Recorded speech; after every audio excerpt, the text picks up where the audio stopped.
Good morning, guys. I think it's still morning. I don't know why I looked, I don't have a clock.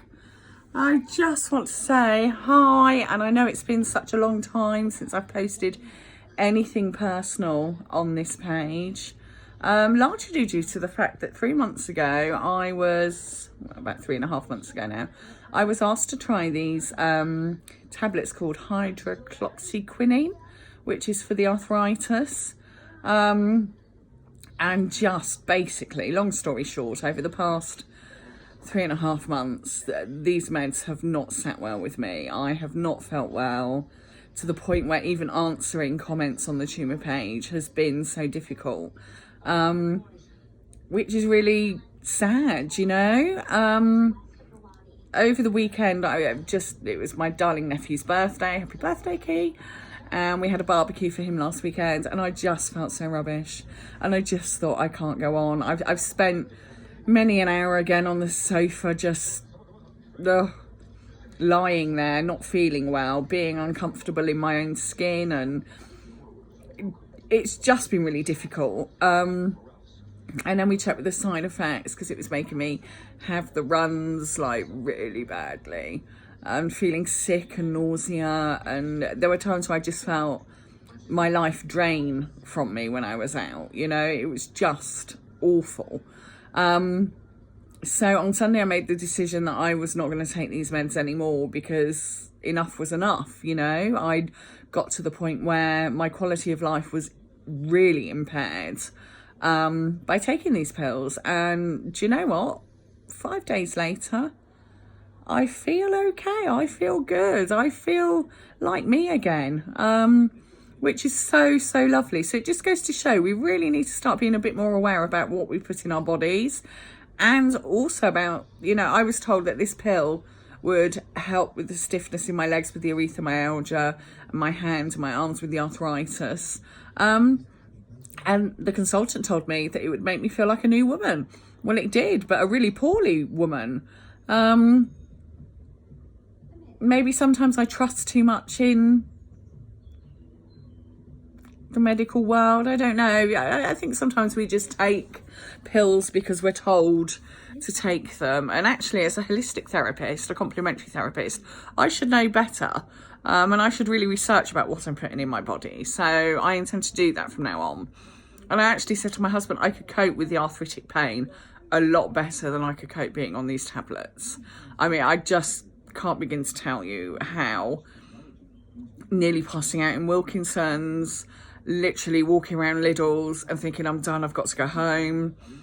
So shopping, which is one of my hobbies, wasn't even a good thing, you know. I couldn't do anything. The smallest task, you know, I was lucky if I could prepare dinner. 9 times out of 10 it would be a slow cooker meal, because that's easy to deal with. And then I would just rest all afternoon. I had no energy, to the point where I could look at my phone. I could, you know, repost things on this page, but actually answering comments and being in that mindset to be able to do that was very difficult. So I apologise to everybody, and I thank you all for sticking with me and sticking by on this page. Cancer-wise, so we've had another PET scan. I still remain NED, which is fabulous news. Outlived my prognosis. Nobody knows now. It's yeah, even my oncologist, as I've said a couple of times before, is incredibly surprised that it's not come back, considering my prognosis was so terrible. So we're just now living on extra time, happy time, and time that I need to have the quality of life so that I can do things that I want to do. You all know how much I love my writing. I've been unable to do hardly any writing, and really doing articles has really pushed me to the limit. It really has been quite difficult, and nothing has flowed. I started sleeping a lot more, to the point where before the PET scan we were really worried that perhaps it had been activated again in the bones or the liver. Gladly it hasn't. So it's not been the best 3 months. I mean, if we look back to the beginning of the year, when I was walking and I was going to the gym and I was swimming, and then to go from that to doing nothing, not even being able to take the dog out. So it's again, my quality of life was just, and has been, awful. You know, I could do things, but I would need, instead of having doing something one day and having a day of rest, I could do one thing a week and then it would wipe me out. And even driving, if I drove anywhere, unfortunately, yeah, kind of hadn't been able to see my grandson for a little while unless they came to me, because I couldn't drive. I felt so ill. And that's you know, that's it. Look at the McDougal up there, little happy boy, and Ashley and baby Jackson. Just thought I'd show you. So what have I been up to? I've done some filming for the psychological effects of living with an incurable cancer and an advanced cancer. What else have I done? I've been part of a focus group on sexual relations after having your bladder removed, which was very interesting. I think that's kind of it. I don't think I've done an awful lot, you know. Haven't been so active on Twitter. I haven't been so active on Instagram. Everything has been a real chore. But thankfully, touch wood, onwards and upwards. Like I say, this is day 5 and I feel 100% better than I did. Walked down to Lidl's this morning. Kind of overestimated a little bit how good I felt, and walking back with the shopping bags was not so great. And the lovely hubs came and rescued me and brought me home, which, thank goodness. I think I would have made it home, but it might have taken me an hour. And it literally is a 10-minute walk down the road. It just, a couple of steps. I was walking like a snail, you know. You know when you're almost forcing your feet to do the walking. But hopefully, like I say, onwards and upwards, I'm going to start being a bit more active. I hope all you guys are okay. And I know through some of my regulars, some of you are having a hard time. So I send a massive, massive squishy hug to you all. It's very difficult when dealing with any type of chronic illness or life-limiting illnesses.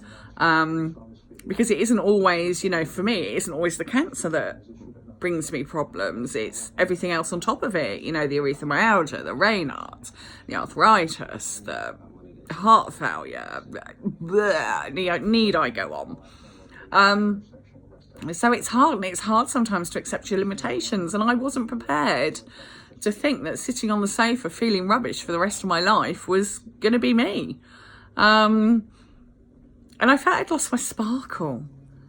I was just going through the motions. I've done things, but everything was a chore, the grandson and the other grandsons and the son and the lovely Jade would come over, and it was hard work. I was kind of winging it through and just trying to make it through, and that's not how to live a life. So feeling very great. Found a fantastic shop in Slough, because I have been over to see the lovely Jade and the boys this week. Found this fantastic caftan. Check me out. It is so lovely. So caftans all the way. I now have 5. I'd like to say a big thank you to Shirley for introducing me to caftans.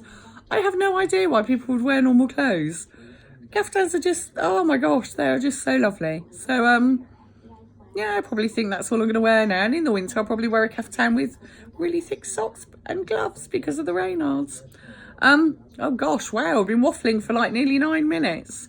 So anyway, guys, please keep your eyes out on this page. Hopefully I'm going to start doing a lot more, interacting a lot more with you all. And I'd be interested to hear how you all are and how you're getting on and what's been going on in your life. NCIS Los Angeles is on. I quite like it. And I don't think I've seen this one. So anyway, I am going to go. I've got bits to do. I want to go and do some baking.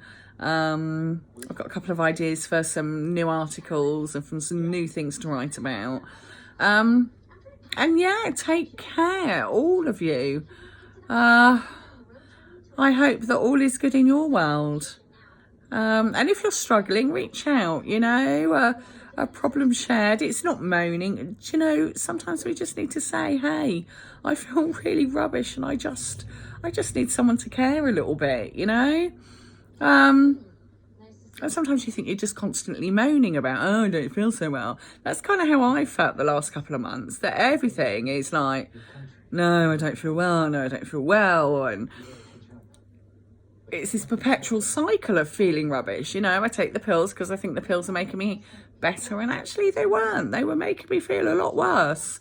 So, and I just, in the end, I just kind of switched off and I kind of detached myself a bit from life, because it was like, I don't want to, like, you know, the only thing that everybody remember of me is like, oh, I don't feel well.